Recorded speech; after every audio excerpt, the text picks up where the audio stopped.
പറയുന്നവർക്കും കേൾക്കുന്നവർക്കും ഒരുപോലെ മനസ്സിലാകാത്ത ഒരു വിഷയമുണ്ടെങ്കിൽ അത് സ്നേഹമാണ്. സ്നേഹം എന്താണെന്ന് ചോദിച്ചാൽ എല്ലാവർക്കും അറിയാം. പക്ഷേ അത് വിശദീകരിക്കാനും പ്രകടിപ്പിക്കാനും വളരെ കുറച്ച് പേർക്ക് അറിയാം. അതിന് കാരണം നിങ്ങളുടെ കയ്യിൽ ധാരാളം സ്നേഹങ്ങളുണ്ട് എന്നതാണ്. നിങ്ങളുടെ സ്നേഹം മുതിർന്നവരോടാകുമ്പോൾ അതിന് ബഹുമാനം എന്ന് പറയുന്നു.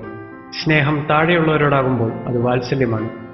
സ്നേഹം സമപ്രായക്കാരോടാകുമ്പോൾ നിങ്ങൾ അതിനെ സൗഹൃദം എന്ന് വിളിക്കുന്നു. സ്നേഹം മറ്റു പദാർത്ഥങ്ങളോടാകുമ്പോൾ നിങ്ങൾ അത് ഇഷ്ടമാണെന്ന് പറയുന്നു. ഇതിലെല്ലാം നിങ്ങൾക്ക് സ്വാർത്ഥത കാണാൻ സാധിക്കും. സ്വാർത്ഥതയില്ലാത്ത സ്നേഹത്തിന് പ്രേമം എന്ന് പറയുന്നു. പ്രേമം എന്ന സംസ്കൃത പദത്തിന്റെ അർത്ഥം സ്നേഹം നിസ്വാർത്ഥമാണ് എന്നാണ്.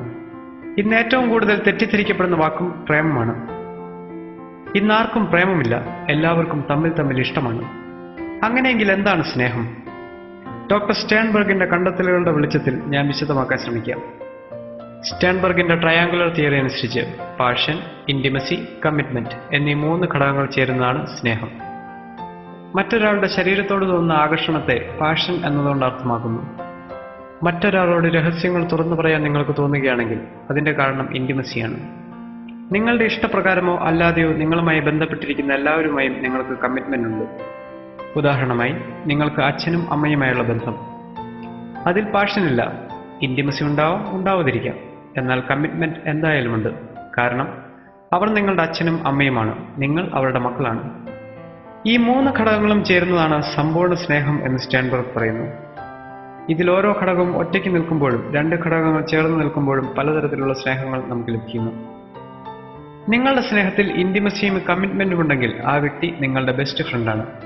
നിങ്ങളുടെ സ്നേഹത്തിൽ പാഷനും ഇന്റിമസിയുമാണ് ഉള്ളതെങ്കിൽ ആ വ്യക്തിയോട് നിങ്ങൾക്ക് തോന്നുന്നത് പ്രണയമാണ്. പാഷനും കമ്മിറ്റ്മെന്റും മാത്രമുള്ള സ്നേഹം അവിഹിതമാണ്. പാഷൻ മാത്രമുള്ള സ്നേഹം ഇൻഫാക്ച്വേഷനാണ്. ആദ്യ ദർശനത്തിൽ തന്നെ ഒരാളോട് നിങ്ങൾക്ക് സ്നേഹം തോന്നുന്നെങ്കിൽ അതിന്റെ കാരണം ശാരീരികമായ ആകർഷണത്വം മാത്രമാണ്. നിങ്ങളുടെ സ്നേഹത്തിൽ ഇന്റിമസി മാത്രമാണുള്ളതെങ്കിൽ അയാൾ നിങ്ങളുടെ ഫ്രണ്ടാണ്. കമ്മിറ്റ്മെന്റ് മാത്രമുള്ള സ്നേഹത്തിന് എംപ്റ്റി ലവ് എന്ന് പറയുന്നു. എല്ലാ ദീർഘകാല സ്നേഹബന്ധങ്ങളുടെയും അവസാന അവസ്ഥ എംപ്റ്റി ലവ് ആണ്. സമ്പൂർണ്ണ സ്നേഹത്തിൽ നിന്നും ആദ്യമായി പാഷൻ നഷ്ടമാകുന്നു, പിന്നീട് ഇന്റിമസിയും നഷ്ടമാകുന്നു, അവസാനം കമ്മിറ്റ്മെന്റ് മാത്രമായി അവശേഷിക്കുന്നു. സ്നേഹത്തിനുണ്ടാകുന്ന ഈ മാറ്റം അംഗീകരിക്കുന്നവരുടെ ബന്ധങ്ങൾ നിലനിൽക്കുന്നു. ഈ മാറ്റം തങ്ങൾക്ക് മാത്രമാണ് എന്ന് ചിന്തിക്കുന്നവരുടെ ബന്ധങ്ങൾ തകരുന്നു. പ്രണയ വിവാഹങ്ങൾ സാധാരണ വിവാഹങ്ങളെ അപേക്ഷിച്ച് സ്ഥിരത പുലർത്താത്തതിന്റെ കാരണം ഇതാണ്. ഒരു സാധാരണ വിവാഹബന്ധം ആരംഭിക്കുന്നത് എംപ്റ്റി ലവിൽ നിന്നാണ്. കുറച്ച് സമയത്തിനുള്ളിൽ തന്നെ കമ്മിറ്റ്മെന്റിന് പുറമെ പാഷനും ഇന്റിമസിയും വന്നു ചേരുന്നു. വർഷങ്ങൾക്ക് ശേഷം അവരുടെ സ്നേഹം എംപ്റ്റി ലവ് അഥവാ കമ്മിറ്റ്മെന്റ് മാത്രമാകുമ്പോഴും സമചിത്തതയോടെ മുന്നോട്ട് നീങ്ങാൻ അവർക്ക് സാധിക്കുന്നു. കാരണം വിവാഹത്തിന്റെ ആദ്യ നാളുകളിൽ ഈ അവസ്ഥ അവർ അനുഭവിച്ചതാണ്. പ്രണയവിവാഹിതരുടെ അവസ്ഥ ഇതിൽ നിന്നും തികച്ചും വ്യത്യസ്തമാണ്.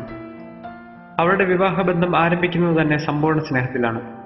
അവരുടെ സ്നേഹം എംപ്റ്റി ലവിലെത്തുമ്പോൾ കമ്മിറ്റ്മെന്റ് മാത്രമാകുന്ന ആ അവസ്ഥയെ അംഗീകരിക്കാൻ അവർ സന്നദ്ധരാകില്ല. അങ്ങനെ ആ ബന്ധം തകരുന്നു. ദീർഘകാലം നീണ്ടു നിൽക്കുന്ന സമ്പൂർണ്ണ സ്നേഹത്തിനായുള്ള മനുഷ്യന്റെ അന്വേഷണം മരണം വരെ തുടരുന്നു. വളരെ കുറച്ച് ആളുകൾ ദൈവത്തിൽ ആ സ്നേഹം കണ്ടെത്തുന്നു. സ്നേഹത്തെക്കുറിച്ച് അറിയാനുള്ള എന്റെ അന്വേഷണത്തിൽ ലഭിച്ച പരിമിതമായ അറിവ് മാത്രമാണ് ഞാൻ നിങ്ങളുമായി പങ്കുവച്ചത്. ഇതാർക്കെങ്കിലും ഉപകാരമായാൽ എന്റെ ആഗ്രഹം സഫലമായി. വിനയപൂർവ്വം നിങ്ങളുടെ സ്നേഹിതൻ മെൽബിൻ സുരേഷ്.